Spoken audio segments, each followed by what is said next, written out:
National water development agency ಅದೊಂದು ಸಂಸ್ಥೆ court ಆದೇಶದ ಮೇರೆಗೆ ಇಂಟರ್ ಲಿಂಕಿಂಗ್ ರಿವರ್ ನದಿಗಳ ಭಾರತದ ನದಿಗಳ ಜೋಡಣೆ ವಿಚಾರದಲ್ಲಿ ಒಂದು ಏಜೆನ್ಸಿನ ಅಂದ್ರೆ ಒಂದು ಸಂಸ್ಥೆನ ನೇಮಕ ಮಾಡಿದೆ. ನಮ್ಮ ಸೆಂಟ್ರಲ್ ಯೂನಿಯನ್ ಮಿನಿಸ್ಟರ್ ಚೇರ್ಮನ್ ಇರ್ತಾರೆ. ಸೊ ನಾವೆಲ್ಲ ಮೆಂಬರ್ಸ್ ಇರ್ತೀವಿ, ಕೆಲವು ಆಫೀಸರ್ಸ್ ಎಲ್ಲ ಕೂಡ ಎಲ್ಲ ರಾಜ್ಯದವ್ರು ಕೂಡ ಎಲ್ಲ ಇರ್ತಾರೆ.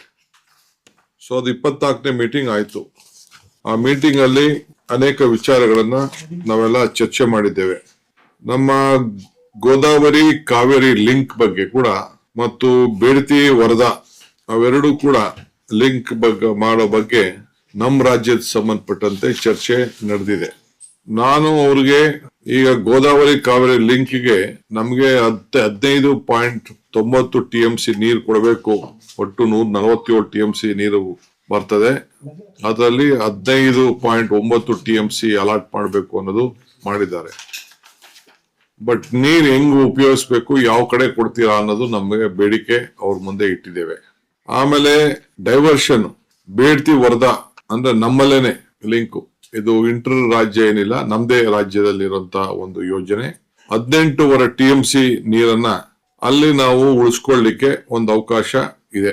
ಸೊ ಈಗ combined Godavari Kaveri link, Bedti Varada river link ಒಟ್ಟು 34 TMC ನೀರು ಈ ಒಂದು ಜೋಡಣೆ ಆದ್ರೆ ಒಟ್ಟು ನಮ್ಮ ರಾಜ್ಯಕ್ಕೆ ಲಭ್ಯ ಆಗುವಂತ ಎಲ್ಲ ತರದ ಅವಕಾಶಗಳು ಅವರ ಒಂದು ವರದಿಯಲ್ಲೇ ಅವರು ಕೊಟ್ಟಿದ್ದಾರೆ. ಸೊ ನಾವು ಈಗೇನು ನಮ್ಮ ಕರ್ನಾಟಕ ನಮ್ಮ ಅಲಾಟ್ಕೇಶನ್ಗೆ ಬೇರೆ ಮಿನಿಮಮ್ 40 ರಿಂದ 45 TMC ಕೊಡಬೇಕು ಅಂತ ನಾವು ಹೇಳಿದ್ದೇವೆ.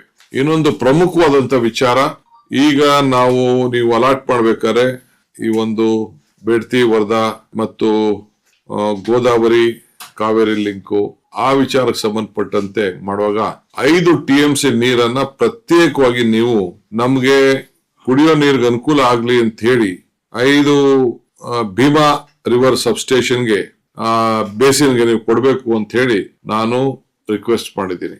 ಏನ ಕೃಷ್ಣ ಬೇಸಿನ್ ಅಲ್ಲಿ ಬೇಡ್ತಿ ಇದು ಗೋದಾವರಿ ಕಾವೇರಿ ಲಿಂಕ್ ಅಲ್ಲಿ 5 TMC ಅಲ್ಲಿಂದ ಇಲ್ಲಿಗೆ ಶಿಫ್ಟ್ ಮಾಡಿ ನಮ್ಗೆ ಎಕ್ಸ್ಟ್ರಾ ಅಲಾಟ್ಮೆಂಟ್, ಯಾಕೆಂದ್ರೆ ನಮ್ಗೆ ನೀರಿಗೆ ಬಹಳ ಗುಲ್ಬರ್ಗಾ ರೀಜನ್ಗೆಲ್ಲ ಬಹಳ ತೊಂದರೆ ಆಗ್ತಾ ಇದೆ, ಅದನ್ನ ಕೊಡ್ಬೇಕು ಅಂತ ಹೇಳಿದ್ದೇನೆ. ಸೊ ಅದು ನನ್ನ ಪ್ರಮುಖವಾದಂತ ವಿಚಾರ. ಸೊ ಈ ಎಲ್ಲ ಕೂಡ ಕೊಟ್ಟಿದ್ದೇವೆ. ಆಮೇಲೆ ಈಗ ನಾನು ಅವ್ರಿಗೊಂದು ಮೇನ್ ಮುಖ್ಯವಾಗಿ ನಾವು ಅವ್ರಿಗೆ ಒಂದು ಪರ್ಮಿಷನ್ ಕೊಟ್ಟಿದ್ದೀವಿ. ನಮ್ದು DPR ನ ತಯಾರು ಮಾಡಿ ನೀವು ಬೇಡ್ತಿ ವರದಾ ವಿಚಾರಕ್ಕೆ ಅಂತ ಹೇಳಿ MOU ಸೈನ್ ಕೂಡ ನಾವು ಮಾಡಿದೀವಿ. ಒಂದು ಪ್ರಮುಖ ಏನಂತಂದ್ರೆ ಫೇಸ್ 1 ಅಲ್ಲಿ 448 TMC ಪ್ರಪೋಸ್ಡ್ ಇರೋದ್ರಿಂದ ಈಗ ನಾನು ಹೇಳ್ದಂಗೆ 15.5 TMC ನಮ್ ರಾಜ್ಯಕ್ಕೆ ಬೆನಿಫಿಷಿಯರ್ ಆಗೋ ದೃಷ್ಟಿಯಿಂದ ಮತ್ತು ಬೇಡ್ತಿ ವರದಾ ಇಂಟರ್ಲಿಂಕ್ ಅಲಾಕೇಶನ್ 18 TMC ಈಗ ಅವರು ಕಬ್ಬಾಳಕ್ಕೆ CG ಲಿಂಕ್ ನ ಅವ್ರು ಈಗಾಗಲೇ ಹೇಳಿದ್ದಾರೆ. ಸೊ ಅದಕ್ಕೆ ನಮ್ಮ ರಾಜ್ಯದಲ್ಲಿ ಇರೋದ್ರಿಂದ ನಾನು ಅದಕ್ಕೆ DPR ತಯಾರು ಮಾಡಕ್ಕೆ ನಮ್ಮ ಚೀಫ್ ಇಂಜಿನಿಯರ್ ಇದು MD ಅವ್ರ ಹತ್ರ MOU ನೆನೆ ಸೈನ್ ಮಾಡಿಸಿದೀವಿ, ಅಗ್ರಿ ಮಾಡಿದೀವಿ. ಇದು ಕಾಸ್ಟ್ ಸುಮಾರು 10,000 ಕೋಟಿ ರೂಪಾಯಿ ಆಗ್ತದೆ. 90% ಸೆಂಟ್ರಲ್ ಗವರ್ಮೆಂಟ್, 10% ನಮ್ಮ ಸ್ಟೇಟ್ ಗವರ್ಮೆಂಟ್ ಆ ಒಂದು ವ್ಯಾಪ್ತಿಲಿ ಇದಿರ್ತದೆ. ಸೊ ಅದರಿಂದ ಎಲ್ಲೆಲ್ಲಿ ನಮ್ಗೆ ಒಂದು ಹೊಸ ಯೋಜನೆಗಳಿದೆ ಆ ಯೋಜನೆಗಳಲ್ಲಿ ಅನುಕೂಲ ಆಗಲಿ ಅನ್ನೋ ದೃಷ್ಟಿಯಿಂದ ನಾವು ಒಪ್ಪಿಗೆಯನ್ನು ನಾವು ಕೊಟ್ಟಿದ್ದೇವೆ. ಎರಡನೇದು, ಕೇಂದ್ರ ಸರ್ಕಾರಕ್ಕೆ ನಾನು ಮಿನಿಸ್ಟರ್ಗೆ ಮೇಕೆದಾಟು ಪ್ರಾಜೆಕ್ಟ್ ನಮ್ಮೆಲ್ಲಾ ಪ್ರಪೋಸಲ್ಸ್ ನಾವು ಇನ್ನೊಂದು 2 ತಿಂಗಳಲ್ಲಿ ನಾವು ಸಬ್ಮಿಟ್ ಮಾಡ್ತೀವಿ ಅಂತ ಮಿನಿಸ್ಟರ್ಗೂ ಹೇಳಿದ್ದೇನೆ. ಸಂಬಂಧಪಟ್ಟಂತ ಅಧಿಕಾರಿಗಳು ನಾನು ತಿಳಿಸಿದ್ದೇನೆ. ಸುಪ್ರೀಂ ಕೋರ್ಟ್ ಜಡ್ಜ್ಮೆಂಟ್ ಆಗಿರೋದ್ರಿಂದ ಅದನ್ನ ಕೂಡ ಅವ್ರಿಗೆ ಮಂದಟ್ ಮಾಡಿಕೊಟ್ಟಿದ್ದೇನೆ. ಆಮೇಲೆ ನಮ್ದು ಏನು ಸೆಂಟ್ರಲ್ ಕ್ಯಾಬಿನೆಟ್ ಅಲ್ಲಿ ಇದೆ ನಮ್ಮ ಅಪ್ಪರ್ ಭದ್ರಾ ಪ್ರಾಜೆಕ್ಟ್ ಕೂಡ ಮತ್ತೆ ಅವ್ರ ಹತ್ರ ನೀವು ನಮ್ಮ ಹಣ ನೀವು ರಿಲೀಸ್ ಮಾಡ್ಲೇಬೇಕು, ನೀವು ತಪ್ಪು ಮಾಡ್ತಾ ಇದೀರಿ ಅನ್ನೋದು ಕೂಡ ಅವ್ರಿಗೆ ಹೇಳಿದ್ದೇನೆ. ಜೊತೆಗೆ ಕೃಷ್ಣಾ ವಾಟರ್ ಏನಿದೆ ಬೇಸಿಂದು ನೋಟಿಫಿಕೇಶನ್ ಕೂಡ ಅವ್ರಿಗೆ ನಾನು ಮತ್ತೆ 2 ಸತಿ ಮೀಟಿಂಗ್ ಪೋಸ್ಟ್ಪೋನ್ ಆಗಿದೆ, ನೀವು ಮಾಡ್ಬೇಕು ಅಂತ ಹೇಳಿದ್ದೇನೆ.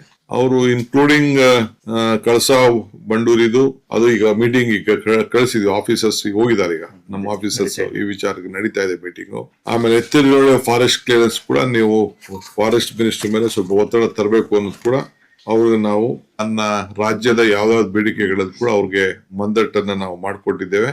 ಬಹುಶಃ ಅವರು ನನಗೊಂದು ಮನವಿ ಮಾಡೋ ಒಂದು ಸಂದೇಶ ಏನ್ ಕೊಟ್ರು ಅಂದ್ರೆ, ಸದ್ಯದಲ್ಲೇ ಇನ್ನೊಂದ್ ದಿನ ಟೈಮ್ ಕೊಡ್ತೀನಿ ನಿನಗೆ, ಯಾವ ಇಶ್ಯೂಸ್ ಇದೆ ಇನ್ಕ್ಲೂಡಿಂಗ್ ಜಲ್ ಜೀವನ್ ಮಿಷನ್ ಅದು ಕೂಡ ನಿಮ್ದು ಏನೇನು ಕೆಲವು ರಿಕ್ವೆಸ್ಟ್ ಇದೆ ಅವರಕ್ಕೆ ನಮ್ಮ ಮಿನಿಸ್ಟರ್ ಪ್ರಿಯಾಂಕ್ ಖರ್ಗೆ ಅವರು ನನಗೆ ಟೈಮ್ ಕೊಡ್ತಾ ಇಲ್ಲ ಅಂತ ಅವ್ರು ಹೇಳಿದ್ರು. ಆ ವಿಚಾರ ಕೂಡ ಅಲ್ಲಿ ಪ್ರಸ್ತಾವನೆ ಮಾಡಿದೆ. ಅವರು ಅದಕ್ಕೆ ಕರ್ಸ್ಕೊಂಡು ದಿನ ಯಾವ ಇಶ್ಯೂಸ್ ನ ಸಾರ್ಟ್ ಔಟ್ ಮಾಡ್ಕೊಳ್ತೀವಿ ಅಂತ ಹೇಳಿ ಅವರು ಪಾಟೀಲ್ ರವರು ನಮ್ಗೆ ಅಶ್ಯೂರೆನ್ಸ್ ಅನ್ನ ಕೊಟ್ಟಿದ್ದಾರೆ. ಇದು ಕುಡಿಯೋ ನೀರಿಗೆ ಸಂಬಂಧಪಟ್ಟಂತ ಒಂದು ವಿಚಾರ. ಬಟ್ ಇಲ್ಲಿ ಎರಡು ವಿಚಾರ, ಒಂದು ಗೋದಾವರಿ, ಒಂದು ಬೇಡ್ತಿ, ಇವೆರಡಲ್ಲೂ ಕೂಡ ತೆಗೆದುಕೊಳ್ಳಿಕ್ಕೆ ಅವರು ರೆಡಿ ಆಗ್ತಾ ಇದ್ದಾರೆ. ಬಟ್ ಆ ಗೋದಾವರಿಗೆ ಕಾವೇರಿ ಲಿಂಕ್ ನಲ್ಲಿ ಅದು ನಮ್ಮ ಸ್ಟೇಟ್ ಹತ್ರ ಬರ್ತಾ ಇಲ್ಲ. ಸೊ ಆ ನೀರ್ ಅಲಾಟ್ಮೆಂಟ್ ನ ನಾವು ಯಾವ ರೀತಿ ಉಪಯೋಗಿಸ್ಕೊಳ್ಬೇಕು ಅನ್ನೋದನ್ನ ಮತ್ತೆ ಫರ್ದರ್ ನಾವು ಡಿಸ್ಕಷನ್ ಮಾಡ್ತೀವಿ ಅಂತ ಏನಾದ್ರು ನಮ್ಗೆ 15.9 TMC ನಮ್ಗೆ ಅಲಾಟ್ ಮಾಡಿದ್ದಾರೆ. ಅದ್ರ ಬಗ್ಗೆ ನಾವು ಮತ್ತೆ ನಿಮ್ಗೆ ಚರ್ಚೆ ಮಾಡ್ತೀವಿ ಅಂತ ನಾವು ಹೇಳಿದ್ದೇವೆ. ಇದು this is connected to water issue. ಇನ್ನೊಂದು, ನೆನ್ನೆ ನಾನು ನಮ್ಮ ಅರ್ಬನ್ ಡೆವಲಪ್ಮೆಂಟ್ ಮಿನಿಸ್ಟರ್ನ ಭೇಟಿ ಮಾಡಿದೆ. ನಾನು ಖಟ್ಟರ್ ಸಾಹೇಬ್ರನ್ನ ಭೇಟಿ ಮಾಡಿ ಕೆಲವು ಇರುವಂತಹ ಪೆಂಡಿಂಗ್ ಪ್ರಾಜೆಕ್ಟ್ಸ್ ಎಲ್ಲ ಕೂಡ ನಾನು ಕೇಳ್ಕೊಂಡಿದ್ದೇನೆ. ಹಿಂದೆ BMRCL 2 ಈಗೇನ್ ನಾವು ಮಾಡಿದೀವಿ, ಜುಲೈ 10ರಲ್ಲಿ ಆಗಿದ್ದಂತ ಒಂದು DPR ಅಂದ್ರೆ 15 ವರ್ಷದ ಹಿಂದೆ ಆ 26,000 ಕೋಟಿ ಇತ್ತು. ಈಗ 40,000 ಕೋಟಿ ಆಗಿದೆ. ಲ್ಯಾಂಡ್ ಅಕ್ವಿಷನ್ 2,500 ಕೋಟಿ ರೂಪಾಯಿ ಜಾಸ್ತಿ ಆಗಿದೆ. ಹಿಂದೆ 2,250 ಇತ್ತು, ಈಗ 5,195 ಕೋಟಿ ಇದೆ. ಒಟ್ಟು ಹೆಚ್ಚು ಕಮ್ಮಿ ಆಲ್ಮೋಸ್ಟ್ 3,000 ಜಾಸ್ತಿ ಆಗಿದೆ. ಸಿವಿಲ್ ವರ್ಕ್ಸ್ 12,000 ಇದ್ದಿದ್ದು 16,000 ಕೋಟಿ ಆಗಿದೆ. ಒಟ್ಟು 4,000 ಕೋಟಿ ರೂಪಾಯಿ, 4,400 ಕೋಟಿ ರೂಪಾಯಿ ಅಷ್ಟು ಬರೀ ಆ ಇದಕ್ಕೆ ಜಾಸ್ತಿ ಆಗಿದೆ. ಒಟ್ಟು 26,000 ಇದ್ದು ಟೋಟ್ಲಿ ಈಗ ಆಸ್ ಆನ್ 5/6/25 ನಾವು ಅಪ್ರೂವ್ ಮಾಡಿರೋ ಪ್ರಕಾರ 40,000 ಕೋಟಿ ರೂಪಾಯಿ ಆಗಿದೆ. ಅದು ಸ್ವಲ್ಪ ಡಿಲೇ ಆಗಿರೋದ್ರಿಂದ ನೀವು ಅಪ್ರೂವಲ್ ಕೊಡಬೇಕು ಅಂತ ಹೇಳಿ ಡಿಸೆಂಬರ್ 26ನೇ ತಾರೀಕು 6ರೊಳಗಡೆ ನಾವು ಅದನ್ನು ಮುಗಿಸ್ತೇವೆ ಅನ್ನೋದನ್ನ ನಾನು ಬೆಂಗಳೂರಲ್ಲೂ ಕೂಡ ನಾನು ರಿವ್ಯೂ ಮೀಟಿಂಗ್ ಮಾಡಿದ್ದೆ. ಅದು ಕೂಡ ನಾನು ಅವ್ರಿಗೆ ರಿಕ್ವೆಸ್ಟ್ ಮಾಡಿದ್ದೀನಿ, ಕ್ಲಿಯರ್ ಮಾಡ್ಕೊಡಿ ಅಂತೇಳಿ. 3A ಅಂದ್ರೆ ಫೇಸ್ 3ಗೆ ಸೊ 36.59 ಕಿಲೋಮೀಟರ್ ಸರ್ಜಾಪುರದಿಂದ ಹೆಬ್ಬಾಳು 28 ಸ್ಟೇಷನ್ ಬರ್ತದೆ. With elevated section 22 kilometre, underground 14 kilometre estimated cost.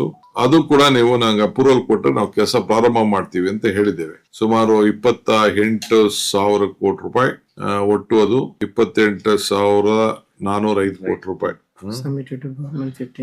ನಾವು 15/1 ಈಗಾಗಲೇ ನಾವು 15/1/25 ನಾವು ಅದನ್ನ ಸಬ್ಮಿಟ್ ಮಾಡಿದ್ದೇವೆ. ಆಮೇಲೆ ಅವರು ಒಂದು ತನಿಖೆ ಮಾಡಿಸ್ತೀವಿ ಅಂತ ಹೇಳಿದ್ರು. ಸರಿ ಇದೆಯೋ ಇಲ್ಲೋ ಅಂತ ಹೇಳಿ ಸೈಸ್ತಾರ ಅಂತ ಒಂದು ಸಂಸ್ಥೆ ಕೈಲಿ ಅವರು ಮಾಡಿಸ್ತಾ ಇದ್ದಾರೆ. ಅವ್ರೇನೋ 2,000 ರೂಪಾಯಿ 2 ಸ್ಟೇಷನ್ ಬಿಡಬೇಕು ಅಂತ ಹೇಳಿದ್ದಾರೆ. ಆಯ್ತು, ನೀವ್ ಏನ್ ಬೇಕಾದ್ರೂ ತೀರ್ಮಾನ ಮಾಡಿ ನಮ್ಗೆ ಅಪ್ರೂವಲ್ ಕೊಡಿ, ನಮ್ ಕೆಲಸ ಪ್ರಾರಂಭ ಮಾಡ್ತೀವಿ ಅಂತ ಹೇಳಿದ್ದೇವೆ. RTPS ಒಂದು ರಿಕ್ವೆಸ್ಟ್ ಮಾಡ್ಕೊಂಡಿದ್ದೀವಿ, RRTS. ಸೊ ಬೆಂಗಳೂರು ಬಿಡದಿ, ಮೈಸೂರು ಮಧ್ಯ, ಬೆಂಗಳೂರು ಹಾರೋಳ್ಳಿ ಕನಕಪುರ, ಬೆಂಗಳೂರು ನೆಲಮಂಗಲ ತುಮಕೂರು, ಬೆಂಗಳೂರು ಏರ್ಪೋರ್ಟ್ ಚಿಕ್ಕಬಳ್ಳಾಪುರ, ಹೊಸಕೋಟೆ ಕೋಲಾರ, ಇದಕ್ಕೆಲ್ಲ ಕೂಡ DPR ತಯಾರು ಮಾಡ್ಲಿಕ್ಕೆ ಅವ್ರಿಗೆ ನಾವು ರಿಕ್ವೆಸ್ಟ್ ಮಾಡ್ಕೊಂಡಿದ್ದೇವೆ. ಇಲ್ಲಿ ಮುಂದಕ್ಕೆ ಪ್ರಾಜೆಕ್ಟ್, ಯಾಕೆಂದ್ರೆ ಸ್ಯಾಟಲೈಟ್ ಟೌನ್ಗಳು ಅಲ್ಲಿ ಬೆಳೆಸಬೇಕು, ಬೆಂಗಳೂರಿಗೆ ದಟ್ಟಣೆ ಕಡಿಮೆ ಮಾಡಬೇಕು ಅನ್ನೋ ದೃಷ್ಟಿಯಿಂದ ಅದು ಕೂಡ ಅವ್ರಿಗೆ ಪ್ರಮುಖವಾಗಿ ತಿಳಿಸಿದ್ದೇವೆ. ಅದು ಕೂಡ ಅವ್ರ ಗಮನದಲ್ಲಿ ತೆಗೆದುಕೊಳ್ತೀವಿ ಅಂತ ಅವರು ಹೇಳಿದ್ದಾರೆ. ಇದು ಬಹಳ ಪ್ರಮುಖವಾದಂತ ವಿಚಾರಕ್ಕೆ ನಾನು ಮಂತ್ರಿಗಳನ್ನ ಬಂದು ಭೇಟಿ ಮಾಡಿ ಅವ್ರಿಗೆ ನಾನು ರಿಕ್ವೆಸ್ಟ್ ಅನ್ನ ನಾನು ಮಾಡಿದ್ದೇನೆ. ಅವರು ನಮ್ಗೆ ಸಹಕಾರ ಕೊಡ್ತೀವಿ, ಪ್ರಾಬ್ಲಮ್ಸ್ ನ ಸಾರ್ಟ್ ಔಟ್ ಮಾಡ್ಕೊಡ್ತೀವಿ ಅಂತ ಅವ್ರಿಗೆ ಹೇಳಿದ್ದಾರೆ. ನಾನು ಹೇಳಿದೆ, ನೀವು ಬೆಂಗಳೂರಿಗೆ ನೀವು ಶಕ್ತಿ ಕೊಡಲಿಲ್ಲ ಅಂತಂದ್ರೆ ನಾವು ಇಡೀ ದೇಶಕ್ಕೆ ಒಂದು ಅವಮಾನ ಮಾಡ್ದಂಗೆ ಆಗ್ತದೆ ಅಂತ ಕೂಡ ನಾನು ತಿಳಿಸಿದ್ದೇನೆ. ಯಾಕೆಂದ್ರೆ ಇವತ್ತಿರೋ ಬೆಂಗಳೂರಿನ ಪ್ರಪಂಚ ನೋಡ್ತಾ ಇದೆ, ಎಲ್ಲ ಹೊರಗಡೆಯಿಂದ ಪಾಪ್ಯುಲೇಷನ್ ದಿನ ದಿನ ಜಾಸ್ತಿ ಆಗ್ತಾ ಇದೆ ಅನ್ನೋದು ಕೂಡ ಅವ್ರಿಗೆ ಮಂದಟ್ ಮಾಡಿ ಕೊಟ್ಟು ಬಂದಿದೆ.